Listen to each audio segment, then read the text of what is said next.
Either way, the smell fills up my nostrils and sticks inside my nose, rusty, metallic, and sweet. I know from experience that if I'm sleeping, it'll still be there when I wake up. A pungent reminder of a night I'll never get away from. It's a hell that I'll never escape. Even as I squirm, as I try to wake, a noise penetrates my consciousness. A noise that doesn't belong in this dream. I know that because I've relived the same nightmare 100 times. This new sound and sensation don't belong. It's the unmistakable crunch of bone in my hand. My eyes snap open and I look around, registering several things at once. I am in a whorehouse in Kabul, the same one I always use. The girl's black hair is grasped tightly in my fingers, wrapped around my left hand. With my right, I clutch her limp hand, her broken fingers splayed at unnatural angles. I immediately release her fingers and she stares at me, pressing her other hand to her mouth to contain a scream. Tears flood her eyes and spill down her crushed cheek. The blood turns her tears red, and I realize something. The smell of blood wasn't coming from my dream. It was coming from her. Jesus.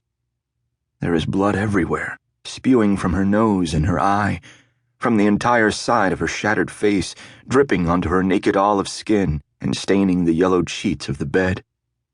I gasp and instinctively back away from her in horror, my gut tightening in shock. What the fuck? I manage to choke. When I move, she cradles her broken hand. The hand that I broke. Sweat forms immediately on my brow, and my heart pounds wildly. I did this to her. I did this to her. What the fuck have I done? I'm panicked and shaken, but at the same time my training kicks in, and I pull myself together. I'm sorry, I tell her quickly, gathering my wits and stepping toward her, reaching out to assess her injuries. She flinches away, fear apparent in her wild eyes as she turns her shoulders away from me, as if to absorb another blow. My gut sinks at her response, at the knowledge that she is terrified of me, at the sick realization that she has a reason to be. I swallow hard, the thick taste of self-revulsion pooling in my mouth. Please, I tell her raggedly, holding my hand out. Let me see. I won't hurt you again.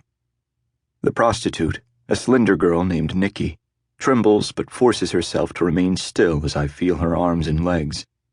She sucks in a breath when I get too close to her broken hand, but rigidly allows me to examine everything else. It's almost odd. I've fucked this girl 20 different ways to Sunday, but right now she's as distant as a stranger, because she's terrified. Of me.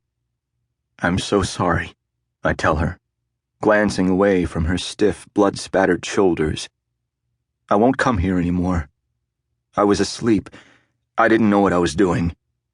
I won't ever hurt you again, Nikki. I'm sorry. One of her eyes is swollen shut, but the other one widens at my words and she grabs me with her good hand.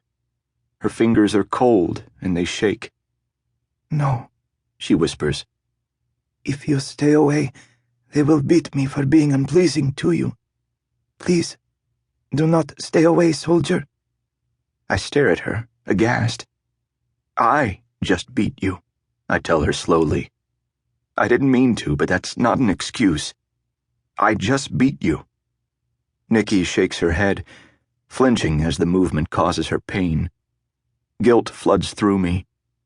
I hurt an innocent woman. Jesus Christ. I'm a monster. You were sleeping, Nikki says adamantly. You have nightmares when you sleep.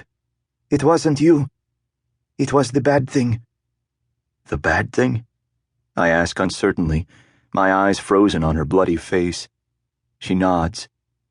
It chases you, she answers solemnly in her thick Afghan accent. It is different for everyone, but it chases us all. The bad thing caught you. The bad thing caught me. I swallow hard, trying to dislodge the fucking lump that has formed in my throat.